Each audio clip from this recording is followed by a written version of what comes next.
Olá, sejam bem-vindos ao programa do Interior ao Sagrado. O episódio de hoje, episódio 5, Observando com a Sensibilidade. E o tema, Ouvindo a Voz do Interior.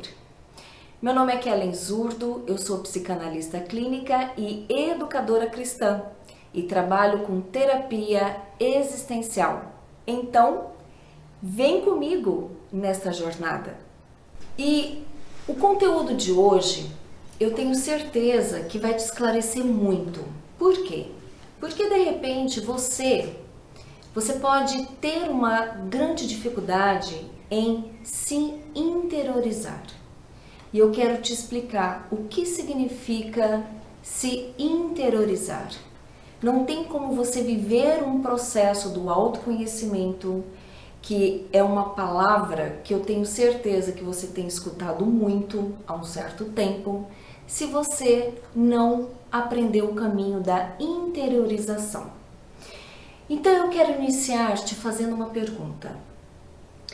O que você acha, o que você tem percebido, o que está acontecendo com os dias atuais, nos dias atuais? Como você tem vivido a sua vida? Você tem parado para refletir o seu dia a dia? Você para prestar atenção no que você está pensando em relação aos seus sentimentos? E os seus relacionamentos interpessoais? Como tem sido os seus relacionamentos interpessoais no trabalho, com a família, com a esposa, com o marido, com os filhos, com família parental, com os amigos? Você tem prestado atenção em você? Como você tem vivido o dia a dia? Queridos, nós estamos vivendo uma volatilidade muito grande. E as pessoas, elas vão num ritmo, num frenesi. E as pessoas não percebem que estão vivendo essa volatilidade. Porque nós vivemos um sistema e que esse sistema existem muitas variáveis. Num determinado momento, você tem uma informação, é assim, principalmente a gente tem visto muito em relação à saúde. Num determinado momento o café, ele é excelente. Num determinado momento se fala que a cúrcuma é maravilhosa, é anti-inflamatória. E aí de repente vem outros profissionais que já têm uma opinião contrária. A cúrcuma, ela é ótima. Mas você precisa ter cuidado em tomar cúrcuma. Então, existem muitas informações e essas informações, esse conhecimento, ele tem variado muito, né? São muitas diversidades. E você não sabe o que realmente você absorve, você não sabe o que realmente é e o que não é. O que realmente é de fato, o que você deve seguir. Então, não só em relação às informações, ao conhecimento, mas em relação às exigências que a sociedade nos faz. Nós vivemos nessa cultura, que é uma cultura que ela não perdura. Os seus valores, os seus princípios também estão sendo voláteis. E tudo numa velocidade muito rápida. Então, como que nós, enquanto seres humanos, que somos seres espirituais, que somos seres sensíveis, como nós absorvemos tudo isso? Você sabe? Eu tenho certeza que você não sabe. Porque para você começar realmente a prestar atenção nisso, Você precisa sair da superficialidade. E você precisa, antes de se conectar com as pessoas, você precisa se conectar consigo mesmo. É aonde eu quero chegar, no cerne, no teor desse conteúdo, observando com a sensibilidade e ouvindo a voz do seu interior. Então, queridos, eu te faço mais uma pergunta. Você consegue identificar quais têm sido as suas dores? Você consegue dar nomes aos seus sentimentos? Quais são as suas dores? Quais são os seus sofrimentos? Quais são as dores que te paralisam e que faz com que você não alcance os seus objetivos? Aquilo que você mais almeja, os seus sonhos e projetos. Você consegue identificar? E se hoje você consegue dar nomes aos seus sentimentos que te causam dores, você consegue identificar a origem desses sentimentos, dessas dores? Podem ter muitas dores que te causam sofrimento. Medo. Por trás do medo existem outros sofrimentos, outras dores que provocam o medo.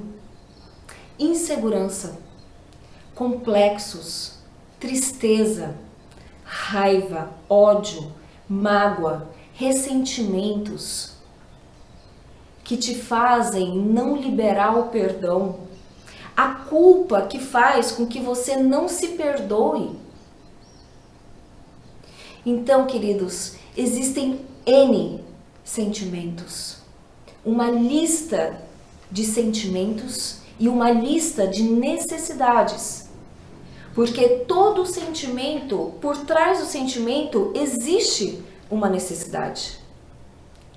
Então, para que você comece realmente a adentrar, para que você realmente comece a identificar e comece a buscar para encontrar uma resposta, essas respostas é só um início. Você precisa se interiorizar. Como que você vai buscar respostas de perguntas que você nunca parou para se fazer? Você precisa adentrar nesse caminho, nesse processo do autoconhecimento. E não tem como. Você precisa voltar os olhos para si, para o seu interior, se fazendo perguntas inteligentes. Perguntas que realmente você comece a se indagar e, inclusive, ficar incomodado. Porque a partir do momento que você começa a se fazer essas perguntas, começa a existir um certo incômodo. Isso é um bom sinal.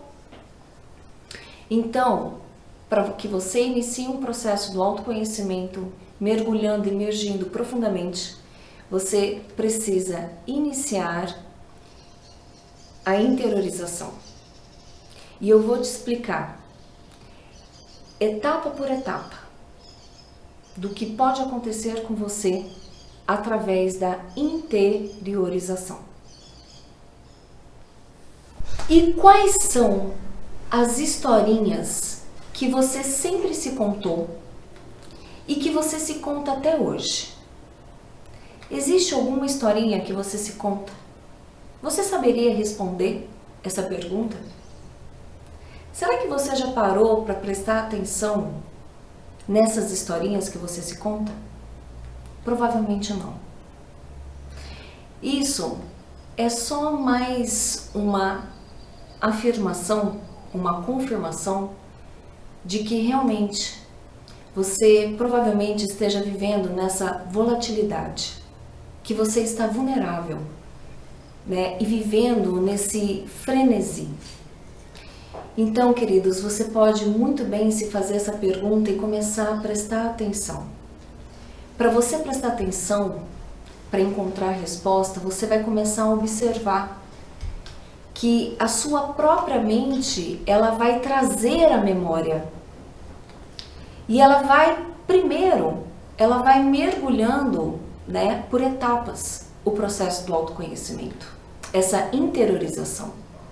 Você vai começar, para encontrar a resposta, você vai começar a acessar uma memória que é uma memória que ela está ali, um tanto arquivada, mas que não é uma memória inconsciente. É uma memória que ela pode ser pré-consciente ou até mesmo uma memória consciente. Mas a nossa intenção aqui, a finalidade de um autoconhecimento, que é um processo, não é da noite para o dia, é que você mergulhe nisso. E isso é gradativo. Esse gradativo, ele é muito singular, é muito individual. Porque uns alcançam, descobrem mais rápido e ressignificam mais rápido, e outros demoram um pouco mais. Vai da velocidade de cada um. Vai dessa força interna que cada um realmente se dispõe, se entrega, se permite em mergulhar cada vez mais de uma maneira muito profunda e muito intensa. Então, as perguntas, as historinhas que você se conta, essas historinhas, elas podem ser de palavras que você ouviu desde a infância, palavras que te depreciaram, palavras que feriram a sua identidade, que te feriram realmente enquanto pessoa, a sua dignidade, palavras ao seu respeito, enquanto pessoa, enquanto moral, e que te feriram profundamente, geraram um impacto emocional e houve esse registro automático na sua mente, na sua memória. E você acreditou nessas palavras. E você foi absorvendo essas palavras e você foi refletindo sobre essas palavras. E você acabou encontrando um sentido nessas palavras. Porque, queridos, nem sempre o que a nossa mente nos diz, e principalmente ao nosso respeito, são verdades. A nossa mente, ela acredita que são verdades, mas não são verdades, são mentiras. E é tão louco isso que você acaba encontrando um sentido nisso. Por isso que o processo do autoconhecimento, a partir do momento que você começa a se interiorizar para encontrar essas respostas, né? E de onde vem, de onde origina tudo isso que eu acabei de falar, o porquê que você vive em estado depressivo, o porquê que de repente você tem tanta ansiedade. Você pode estar ansioso por de repente ter um excesso de preocupação, ou ter um hábito de você antecipar muitos acontecimentos, superdimensionar e você sofrer muito com isso. Isso é um excesso de futuro. Ou até mesmo você pode ter um excesso de pensamentos intrusivos. O que são os pensamentos intrusivos? São pensamentos que eles são, na verdade, surreais. Você começa a criar um cenário na sua mente, você começa a imaginar que algo vai acontecer e o que está por trás disso. Provavelmente você tem pensamentos intrusivos, que está por trás muito medo, por um trauma que você viveu, por alguma experiência horrível que você viveu. E isso te marcou profundamente. Então, quando você se sente ameaçado, ou alguém que você ama, alguém da sua família, você sente que está sofrendo uma ameaça, que está correndo um perigo, ou até mesmo um perigo mesmo de vida, você vem com esses pensamentos intrusivos antecipando os piores acontecimentos, tragédias, coisas horríveis, inimagináveis. Como, por exemplo, você começar a analisar um todo tudo que está ao seu redor. De repente você está numa estrada e aí tem um carro que quer ultrapassar e aí está vindo um outro carro e tem um outro carro na sua frente. Se você tem muitos pensamentos intrusivos, você vai começar a imaginar um cenário. E é um cenário de terror.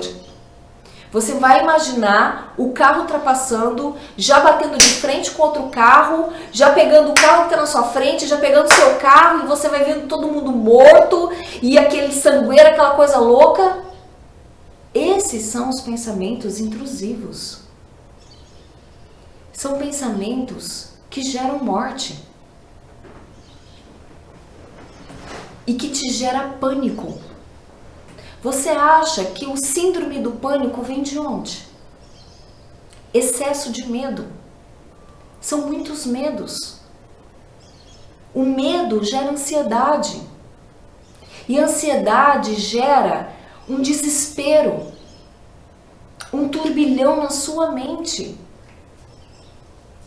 Então, queridos, nós somos, eu sempre falo isso, nós somos de criança, nós somos uma esponja, como uma esponja virgem, onde até então não absorveu nada. Conforme nós vamos crescendo, tudo que nós vamos aprendendo na nossa base familiar, tudo que nós vamos recebendo, o que os pais nos ensinam, como os pais nos tratam, qual é o tom de voz da comunicação dos nossos pais, qual é a intenção, a carga emocional que está por trás da voz e das palavras dos nossos pais. Você vai absorvendo isso. E se for algo que vai te ferir, que pode te gerar um impacto emocional muito negativo, nós registramos os impactos emocionais negativos e os impactos emocionais maravilhosos. Os maravilhosos potencializam. Nós crescemos em partes empoderados. É onde mais flui na nossa vida. Os negativos, eles são destrutivos. E eles distorcem, eles mancham a sua identidade. Quanto mais longe da sua essência, mais longe do seu propósito, mais longe do propósito que Deus tem para você. Quanto mais longe da sua essência, maior o seu vazio existencial. Por que as pessoas estão doentes? Doentes da alma. Um gemido na alma que quer gritar pedindo socorro. Por que muitas pessoas têm tirado muito a vida? Quantos suicídios vocês acham que não querem viver? Vocês acham que não querem uma oportunidade de serem felizes aqui na temporalidade? Não. Querem tirar a vida porque querem acabar com a dor da angústia. E você sabe o que causa uma dor avassaladora? A dor da angústia, numa intensidade avassaladora, é o vazio existencial. E você acha que o vazio existencial, se de repente você está se identificando com o que eu estou falando, e talvez você esteja nesse estágio de um vazio existencial, Você acha que o vazio existencial, ele surgiu da noite para o dia? Não. Eu sinto muito em te falar, mas com certeza isso vem vindo de fases em fases, de ciclos em ciclos da sua vida. É um acúmulo, é uma bola de neve. E o vazio existencial é o momento em que a conta chega. É um momento que é a gota num copo de água que já está cheio. E nós vamos postergando, protelando. Você sabe que você não está bem. Mas enquanto você pode postergar, enquanto você pode empurrar, você vai começar a desenvolver, a viver excessos. Quais são os excessos que você tem vivido? Quais são as suas âncoras?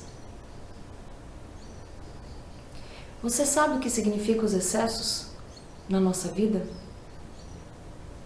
Todo excesso é por uma falta. E você tenta preencher essa falta. E essa falta é falta de amor. Em algum momento na sua vida, faltou o amor. Você não recebeu o amor.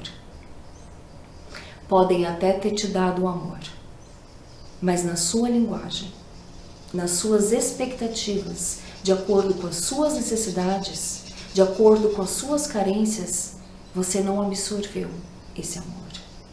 Então, para você, faltou o amor. Então, os excessos, eles podem estar na compulsão alimentar. Ele pode estar nas coisas mais que parece que são irrisórias, mas não são irrisórias. Talvez as coisas mais imperceptíveis, que é tão comum, tão corriqueiro, mas que não é. Se você faz com muita frequência, é um excesso. Excesso é tudo que é demasiado. É tudo que não tem equilíbrio e moderação. Então, queridos, uma pessoa que é extremamente competitiva e que não vive se não tiver algo ou alguém para competir, isso é um excesso. Pessoas que buscam freneticamente o conhecimento, são até expertises em algo específico e estudam muito. Essas pessoas também podem viver um excesso, onde elas se apoiam no conhecimento delas. E a vida delas passa a ser isso, porque elas acreditam que é o melhor que elas têm para oferecer. Mas isso não faz somente isso a essência da pessoa. É um conjunto. Então, nós precisamos prestar atenção nas verdadeiras intenções e motivações, e eu tenho falado muito isso para vocês nos outros episódios. O excesso, vícios, tabagismo, álcool, pornografia. Um outro excesso, uma codependência emocional. De você ficar colado em alguém, você não conseguir fazer nada. Você precisa de alguém. Você criou uma dependência emocional. Até as substituições. Eu sou cachorreira. Eu amo cachorro, desde criança. E hoje, as pessoas estão substituindo os filhos pelos cachorros. As pessoas têm humanizado muito. E eu já humanizei muito. Mas eu descobri que por trás disso existia um apego muito grande por uma carência. E o cachorro passou a ser um excesso na minha vida. O trabalho pode ser um excesso. A vida profissional pode ser um excesso. A necessidade de prosperar financeiramente e você ficar bitolado nisso pode ser um excesso, porque existem motivações que são equivocadas por um fundo de carência, por uma necessidade da significância. Então, existem muitos excessos e você precisa começar a prestar atenção. O que está sendo demasiado na sua vida? E você precisa começar a medir isso. Porque ali você tem um excesso. O consumismo é um excesso. Até mesmo tempo de qualidade pode ser um excesso. Tem pessoas que não têm condição financeira, não, vou viajar e viaja, não para.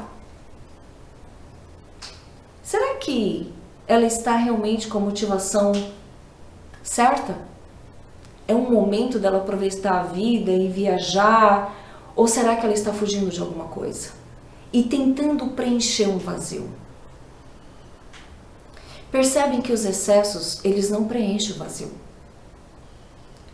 Eles podem preencher momentaneamente o que te causa uma sensação, mas isso é momentâneo, é uma ilusão. Quanto mais você encarar um confronto através do autoconhecimento,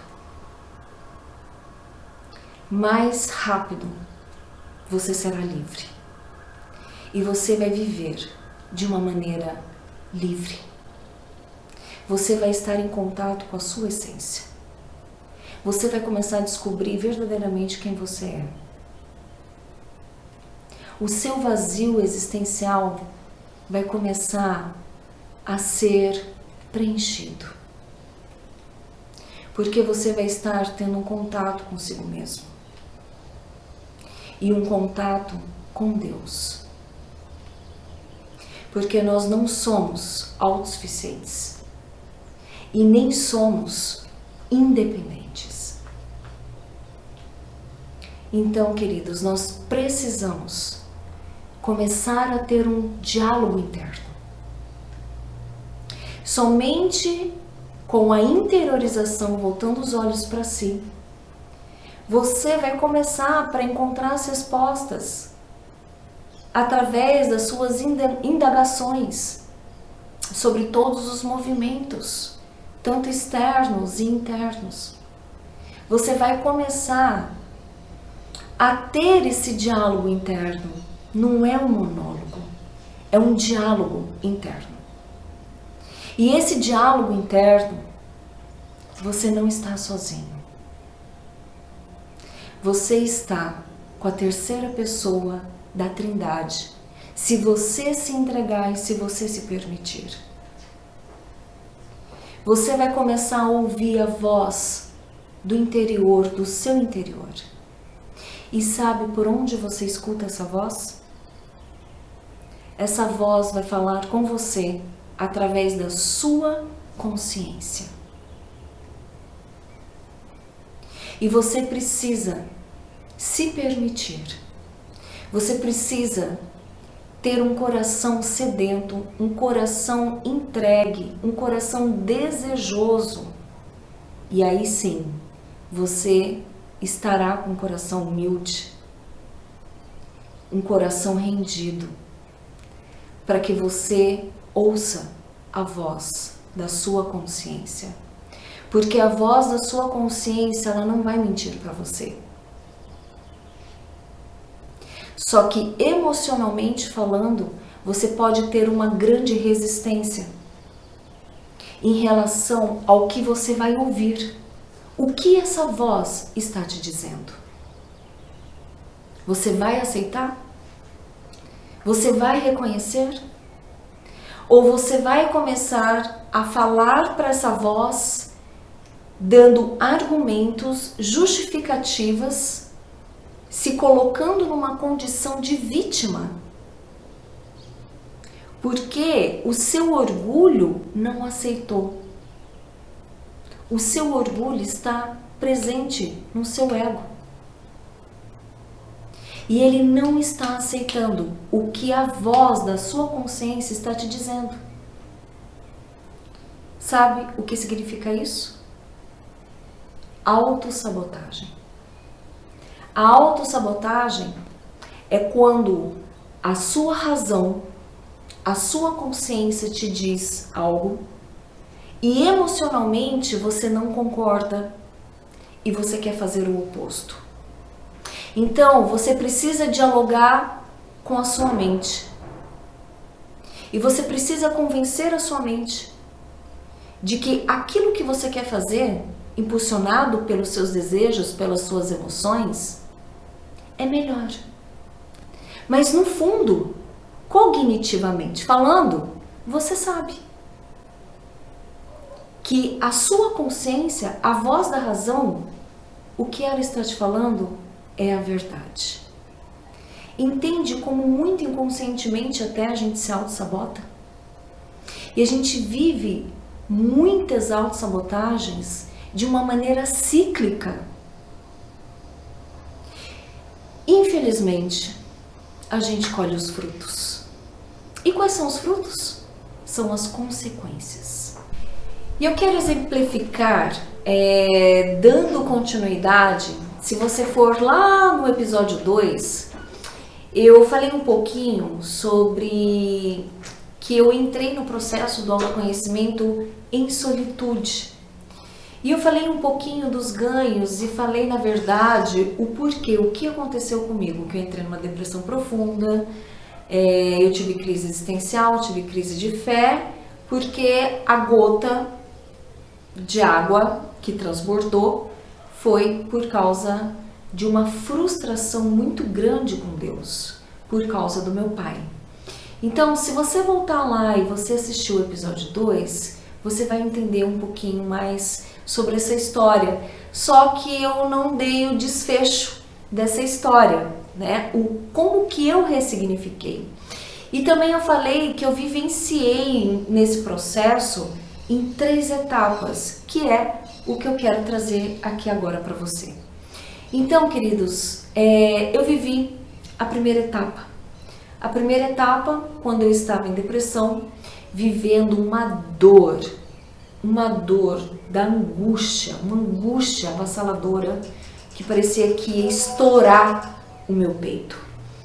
E era uma dor insuportável.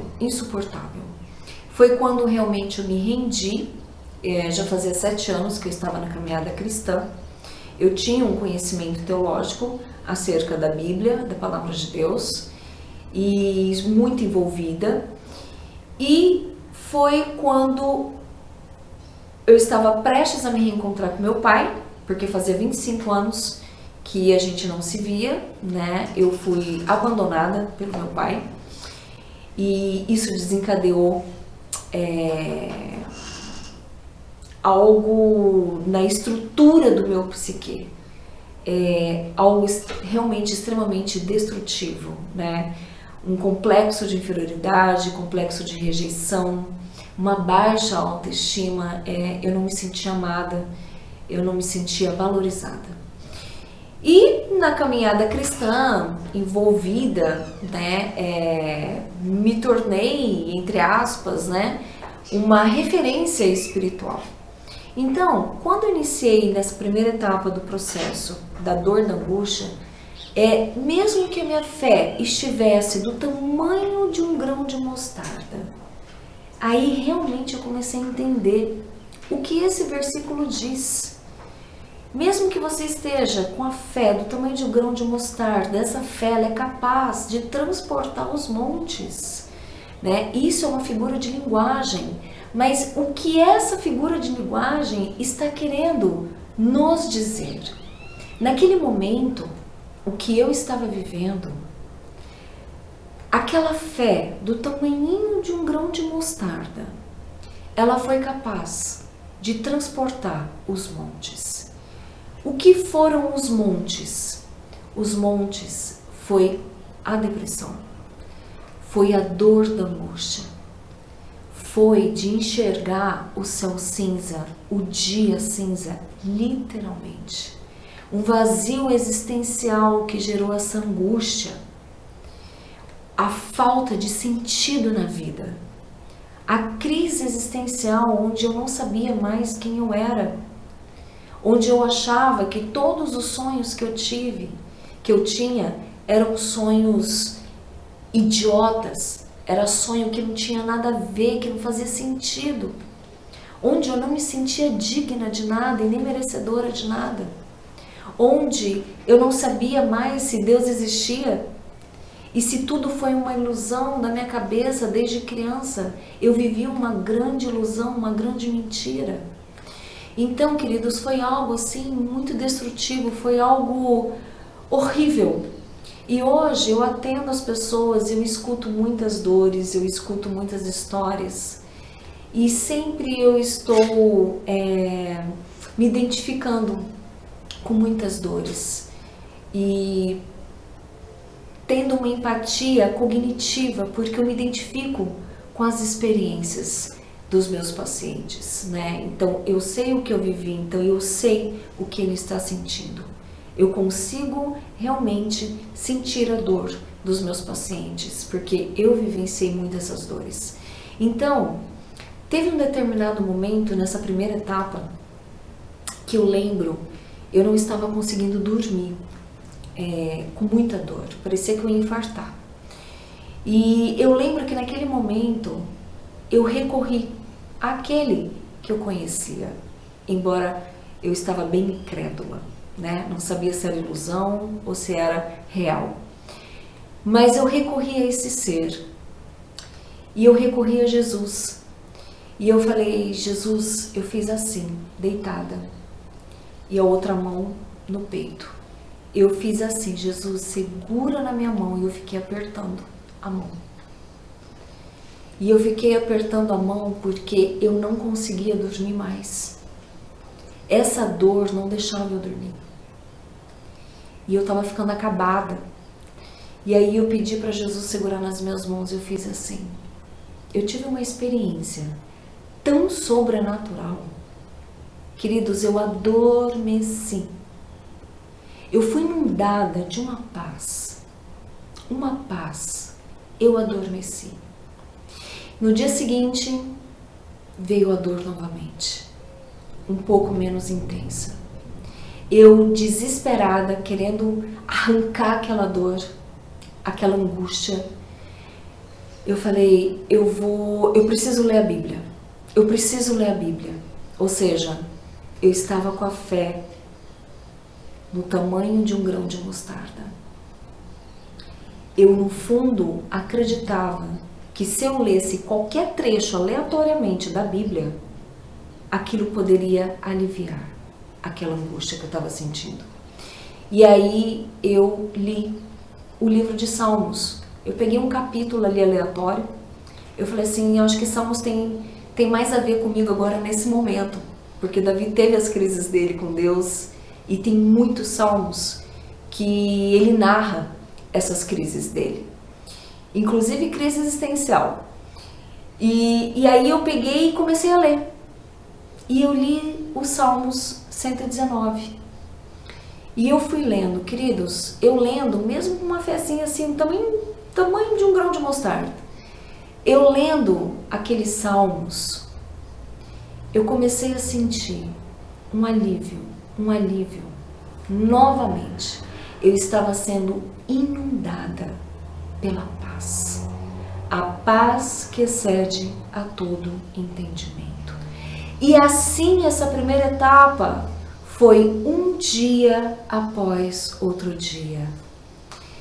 Essa fé, exercendo essa fé, com fundo ainda de desesperança, de incredulidade, uma fé do tamanho de um grão de mostarda, que foi aliviando a dor da angústia.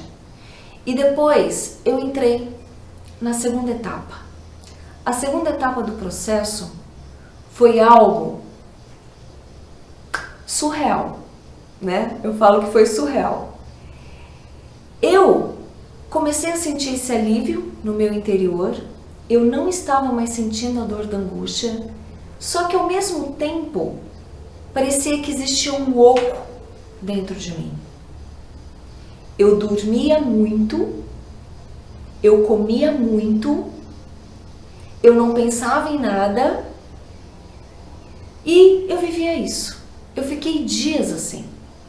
Hoje eu entendo que literalmente eu estava no colo do Pai e Deus estava restaurando o meu físico que ficou acabado. O meu físico estava sendo restaurado. E na terceira etapa, aí sim, eu entrei no processo de solitude. Aí começou realmente o processo do autoconhecimento, onde tudo que estava armazenado, intelectualmente falando, pelo conhecimento teológico da Bíblia, existia um estoque de conhecimento no meu intelecto. Mas foi exatamente na terceira etapa que o Espírito Santo começou a ter um tete-a-tete comigo, onde eu comecei a ser confrontada. O Espírito Santo começou a trazer à minha memória vários versículos e ele começou a me ministrar no meu coração e começou a me fazer perguntas e nesse diálogo interno, ouvindo a voz do meu interior através da consciência sobre mim mesma. E foi trazendo à memória várias passagens da minha vida. E sabe qual foi? E é aqui que eu finalizo. Qual foi o primeiro confronto que eu tive? Eu comecei a perceber que eu tinha uma soberbia espiritual muito grande. E sabe por quê? Porque através desse desenvolvimento espiritual, através do meu relacionamento, da minha busca com Deus, esse relacionamento íntimo, e foi realmente de todo o meu coração, foi genuíno, mas eu fui para Cristo com todas as minhas dores, com todas as feridas, todos os traumas, todas as perdas, todas as frustrações, e eu me envolvi com Jesus, com as minhas emoções, embora eu tivesse o conhecimento no intelecto. Mas esse conhecimento no intelecto, ele não causou totalmente uma transformação e nem entrei no processo do autoconhecimento e da cura. Porque existia essa soberbia espiritual, onde eu estava me apoiando em todo esse conhecimento e esse relacionamento, essa referência que eu tinha me tornado como a mulher de Deus e que tinha uma certa liderança espiritual. E quantas pessoas eu evangelizei e levei para Jesus? Então isso me ensurbebecia. Por quê? Porque dessa maneira eu comecei a perceber que eu era aceita, que eu era valorizada, que eu era reconhecida, que eu tinha uma importância, que eu era vista por ser a mulher de Deus, sensível à voz de Deus, eu era vista como uma pessoa especial. E de uma maneira muito intrínseca, de uma maneira muito camuflada, não era consciente, eu tinha essa soberba. Eu tinha essa altivez, esse orgulho espiritual. E foi a primeira coisa que o Espírito Santo começou a me mostrar. E queridos, às vezes você pode ter muito medo de começar a iniciar um processo do autoconhecimento e ter esses confrontos. Porque você pode com certeza achar que vai ser muito doloroso.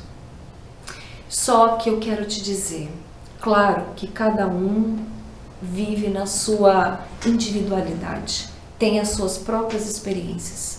Mas eu quero te dizer que aquele que habita em mim, aquele que iniciou essa obra em mim, ele não vai fazer diferente com você. Se você der abertura a ele. Porque Jesus fala em Apocalipse 3, eis que estou à porta e bato. Se você abrir a porta, eu entrarei e eu sentarei à mesa, eu cearei e terei comunhão com você. Então, se você abrir a porta e deixar o Espírito de Deus falar com você através da sua consciência, te mostrando as verdades e você se render, reconhecer que você não é autossuficiente, que você está sem força. E se render é render-se realmente. É reconhecer que você está totalmente sem força. Porque enquanto nós temos força, mesmo que seja a última, né? Última gota, né, de força, você vai na força, na sua força, na força do seu braço. Mas quando você se rende, que você não está suportando mais e que você reconhece que você precisa de ajuda, é um momento em que você realmente dá abertura e deixa Jesus ajudar você. Eu tive a ajuda de um profissional, mas Jesus estava comigo o tempo todo. Eu iniciei esse processo com Cristo e estou em solitude com Ele até hoje, porque não para. Só que eu quero te dizer que o Espírito Santo, eu fui confrontada, Ele me mostrou essa verdade. Só que Ele me mostrou com muito amor, sem acusação. Ele me mostrou com a doçura, com a amabilidade. E foi algo que eu vivi uma tristeza, porque foi muito triste eu enxergar isso em mim. E eu pedi muito perdão a Deus por isso. E eu me envergonhei. Mas essa tristeza é uma tristeza diferente. É uma tristeza onde você deixa essa dor fluir. E é uma tristeza que te leva ao arrependimento. E o arrependimento te leva à transformação. Então, queridos, é um processo extraordinário, riquíssimo e muito nobre, onde você vai amadurecer muito, você vai aprender e você vai se autodesenvolver. É algo muito profundo, onde você usará a sua sensibilidade de acordo com a sua essência. Deus abençoe você, eu espero que eu tenha te ajudado e continue me acompanhando nessa grande jornada através do programa Do Interior ao Sagrado.